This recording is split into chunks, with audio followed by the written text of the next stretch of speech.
Hey, and welcome to the X-Engage PodBLAST, real talk in bold, bite-sized episodes. I'm Debbie Potgieter, and in each couch-style conversation, we sit down with local thought leaders to unpack the stuff that shapes how we think, lead, and live. No fluff, just relatable insights in under 15 minutes. Because around here, we believe in one thing: we make every interaction count.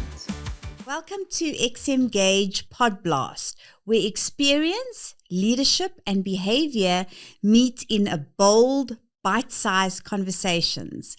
My name is Debbie Potgieter, and today we're diving into something we all deal with, often emotionally and sometimes irrationally: money.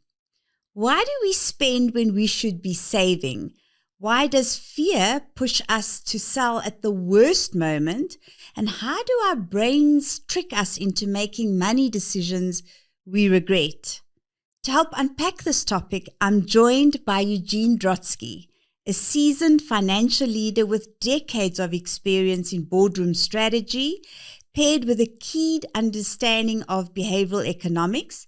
He is a lifelong student and avid reader, always exploring deeper drivers behind financial decision-making. Eugene, welcome to our PodBLAST. Thank you, Debbie. For our audience, please note, the insights shared in this episode are for educational and conversational purposes only and should not be taken as financial advice. I'd like to start off, Eugene, with our first segment, and let's begin with the brain. The late Daniel Kahneman, Nobel laureate in economic sciences and the author of Thinking Fast and Slow, revolutionized the understanding of how we make decisions with his concepts of System 1 and System 2 thinking. For those not familiar with this, System 1 is fast, intuitive, emotional, great for everyday tasks, and System 2 is slower, more deliberate, and rational, better suited for complex decisions. Eugene, how do these systems show up in the way people manage, spend, and invest their money? Debbie, let me use an example. Let's say we have a big stock market drop due to a global event. It could be tariff wars, or due to a local event, political tension locally. System 1 response would be based on panic and fear, and typically a client would be selling everything, realizing losses, and potentially also missing out on a potential recovery. On the other hand, System 2 results in a pause and reflect, taking time, realizing that market volatility is quite normal, sticking to your long-term plan, and even seeing it as a buying opportunity, Debbie. Wonderful. Would you, Eugene, say most financial stress stems from letting System 1 run the show and not engaging System 2 enough? Absolutely, Debbie. Balance is the key between System 1 and 2. When we face complex and consequential financial decisions, we simply have to engage System 2. System 2 thinking is along the lines of long-term financial planning, professional advice seeking, understanding your unique risk, and diversification. Therefore, System 2 helps you to resist short-term temptations in favor of long-term financial objectives.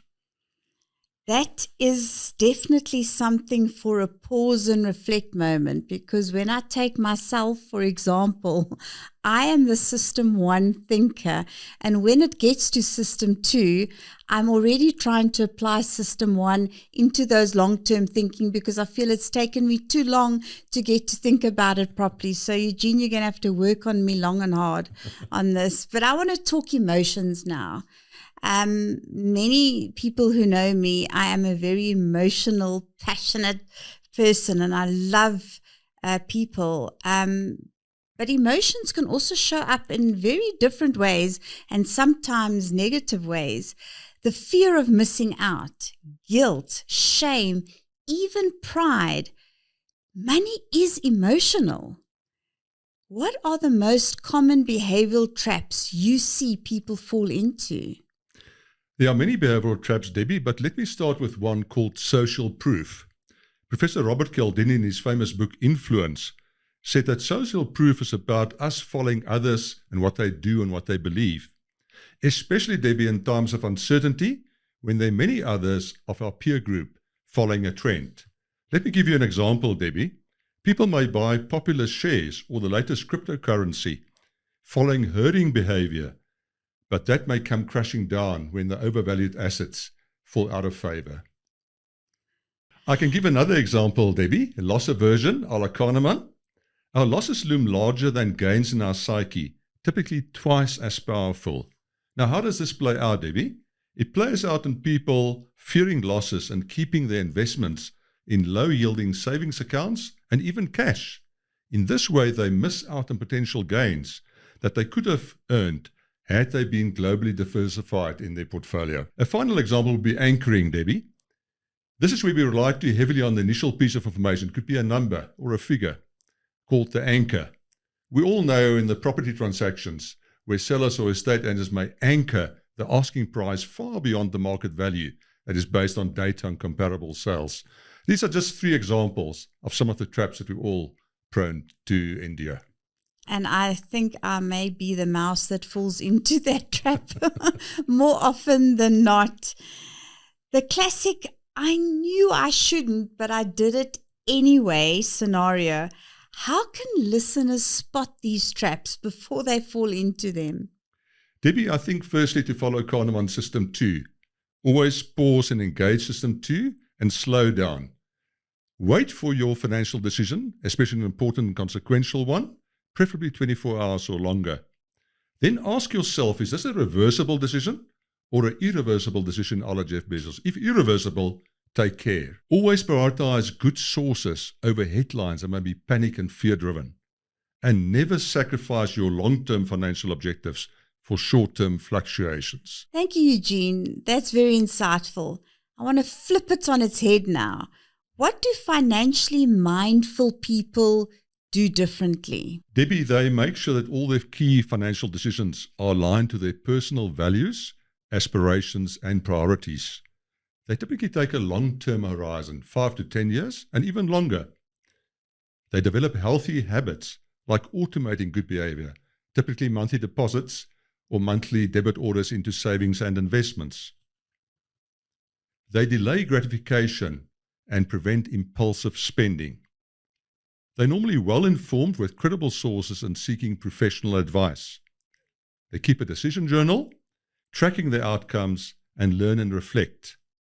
They always diversify their investments over geographies, asset classes, and sectors. And finally, Debbie, they consider their personal risk profile and say, can I sleep peacefully tonight, given this investment portfolio? That's so powerful, Eugene.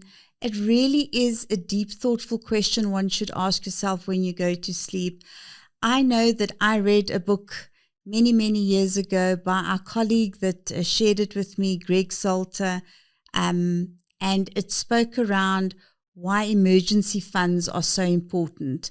To this day, I have an emergency fund, but please tell our listeners why you believe emergency funds are equally important. Debbie, it's such an important principle. It goes back to the principle of margin of safety or room for error. Because the future is implicitly unknown, we need to keep that emergency fund for the unpleasant financial surprises. And if I can quote Morgan Housel again, if you think your emergency fund should be X, make it 2X, because the future is uncertain and the emergency fund is coming in quite handy when those unpleasant surprises happen. Like COVID, Exactly. plus. And for people working in financial services and credit or customer advisory roles, how can these insights better help them support clients? Debbie, they should make the financial and client journey simple and remove all jargon. Clients are not interested in our jargon, that's mostly for ourselves. They should use nudges to encourage good client behavior on an ethical basis without manipulating them. They should encourage reflection and thinking through probing questions. They should track their key decisions and using decision locks and checklists. And most importantly, Debbie, they should focus on shared value, a win-win outcome, and always ensuring a long-term relationship with clients, never for short-term gain. Beautifully said. We're going to capture that in words quoted by Eugene Drotskie as we post this podcast. Eugene, thank you. This has been a masterclass in money mindfulness. To our listeners, think back. What's one money decision you have made this year driven by emotion, not intention? What would you do differently today? Eugene, a final thought for our listeners. We are all prone to system one thinking. What would that final thought be? When facing an irreversible decision, Debbie, slow down, give it the appropriate time and effort and analysis. Thank you very much, Eugene. This was amazing. Listeners, tag us, send a voice note, or share your aha moment, because money isn't just numbers, it's human behavior. It's all about emotions. And at XM Gauge, we believe that every interaction and transaction counts. Stay tuned for our next PodBLAST with Eugene, where we will talk about money face palms we've all made and how to bounce back smarter. Thanks for joining us on XM Gauge PodBLAST, where we believe every experience counts and small insights spark big shifts. Follow us for more episodes, tag us with your takeaways, and let us keep the conversation going. Until next time, stay curious, stay human.